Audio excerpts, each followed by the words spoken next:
2022 for me has been a roller coaster.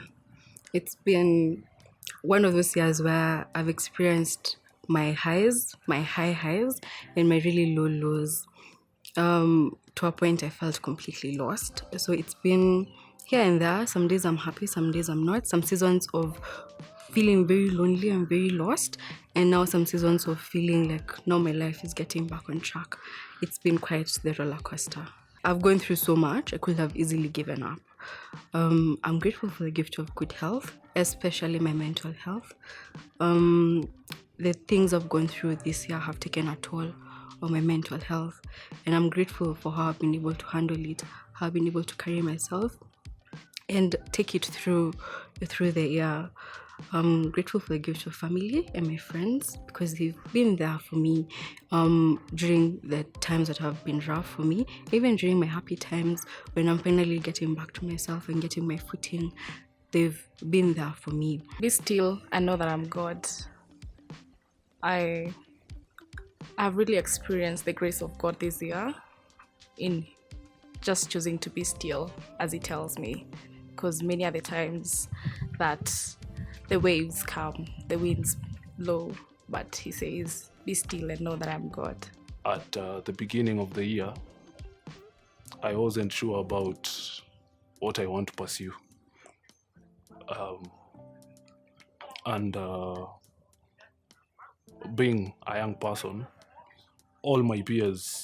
most of my peers are in school. So personally, I felt like I needed to be in that space. And unfortunately, things were not working out in order to achieve that goal that I had. So one of the biggest blessings I've seen God come through for me is at the mid of this year, I got a scholarship from Centonomy Entrepreneurship. And this was one of those plans I had put, the goals I want to achieve in my 30s. And God just brought that goal from there to here. And it got me thinking for a minute and realized that actually God is working for me and for my good. It has really helped me steer up the business I'm in and grow in that space. He's opened rooms for me in spaces I never thought I'd be today. So that has been a bonus for me this year. I felt God in two ways. One is what I struggle believing most, that He's faithful, but He's shown me His faithfulness. I've been through the gutters and now I'm out of it, and He's been faithful through it all. He's been very gracious as well. He's held my hand even when I felt like He's not there, even when I felt like I'm all alone.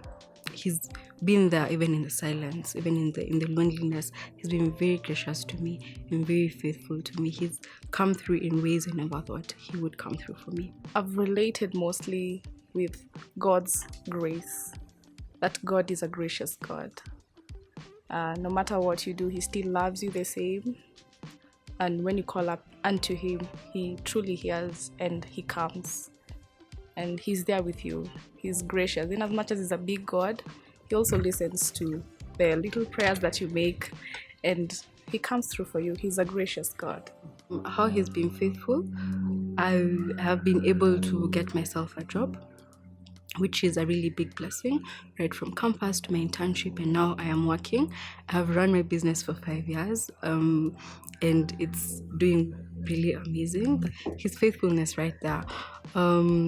And just above it, He has held my hand and taught me how to take a day at a time, just a step at a time. He's taught me how to just live in the present, because I think as young people, we tend to deviate and focus so much on the past, focus so much on the future, and forget to live in the present. But He's taught me how to live in the present, and He's taught me and constantly reminded me that all things will work out for greater good. That even if I feel like things are crumbling right now and they're not working out, that eventually they will work out, and that He has my best interest at His heart for me. Collective reminds me of Hebrews 10:24-25 that speaks about do not neglect the fellowship of believers, for in doing so you spur one another towards love and good deeds. And through Collective, honestly, I have been spurred towards love and good deeds. Just the community, the fellowship, the swallowship. It's amazing. Collective for me has been home. It's been my family. This is where I have felt most love. I've had something to look forward to, even when I didn't have anything to look forward to. I've had my very valuable friendships from Collective. Collective has held my hand even in my faith, through the many sessions that we've had in Collective, through the many themes that we've had.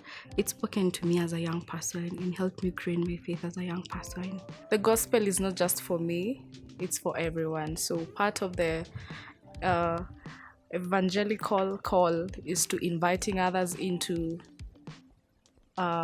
Christ, and Collective is a space that's open for everyone, for the young, for the old, for the young, or for the young, for the old, and for everyone. Yeah. Yeah, so I love it when you just come and experience it yourself, just like the woman who met Jesus Christ. She went and told everyone. So since I met Christ, I'll invite everyone to come and meet Him as well. Wait for the Lord, be strong, and take heart and wait for the Lord. That's Psalms 27:14. In another version, it says, wait on the Lord, be of good courage, and He shall strengthen your heart. Wait, I say, on the Lord. And the final version, which is NIV, says, I remain confident of this. I will see the goodness of the Lord in the land of the living. Wait for the Lord, be strong, and take heart and wait for the Lord. Psalms 27:14 has truly blessed my heart. Even when things were silent and nothing was moving, my life was just stagnant, I was just reminded to wait on the Lord, that He is coming. Just sit and wait for Him. Prepare yourself. Even in the season of rest as you're waiting for Him, that He is coming, that He's faithful enough. That verse also teaches us to trust that He is coming. He says He will come. Let's trust that He is coming, that eventually we are working on His timetable, not our timetable. So according to His time, He will come at the right time. So it encourages someone to just wait on Him. Even when things are silent, nothing is moving, just wait, that He is coming. And He's not a malicious God. He cannot write in the Bible that He is coming and He refuses to come and He keeps you waiting. He won't stand you up like a date. He will come when the time is right. The Bible verse that has anchored the year for me in 2022 is Ephesians chapter 3 verse 20. He is able to do exceedingly, abundantly, and above all that we could think for or imagine. For me, that has been my verse, because I know God is big. He does big things for people, and I expect Him to do big things in my life. Not necessarily what I have in plan, but my expectation towards God is for Him to exceed each and every single thing I work towards. Yeah. Matthew chapter 6 from verse 30 to 33, the Message version, it says, if God gives such attention to the appearance of wildflowers, most of which are never even seen, don't you think He'll attend to you, take pride in you, and do His best for you? What I'm trying to do here is to get you to relax. Do not be so preoccupied with getting, so you can respond to God's giving. People who do not know God and the way He works fuse over these things. But you who know both God and how He works, steep your life in God reality, God initiative, God provisions. Do not worry about missing out. You'll find all your everyday human concern will be met.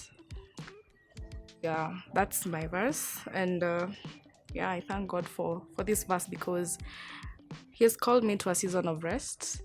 And in that season, I think what he has just been trying to tell me is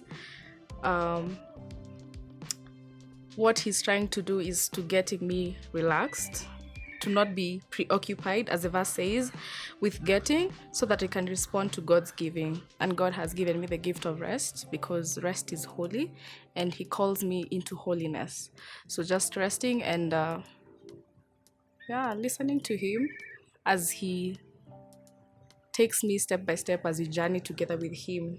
And the more to it is steeping my life in God's reality and God's initiative and God's provision. So my season, I know right now that it's God's reality, it's his initiative, and he's providing for me through this season, because I have seen him come through for me in this season of rest, and I'm so grateful for this season.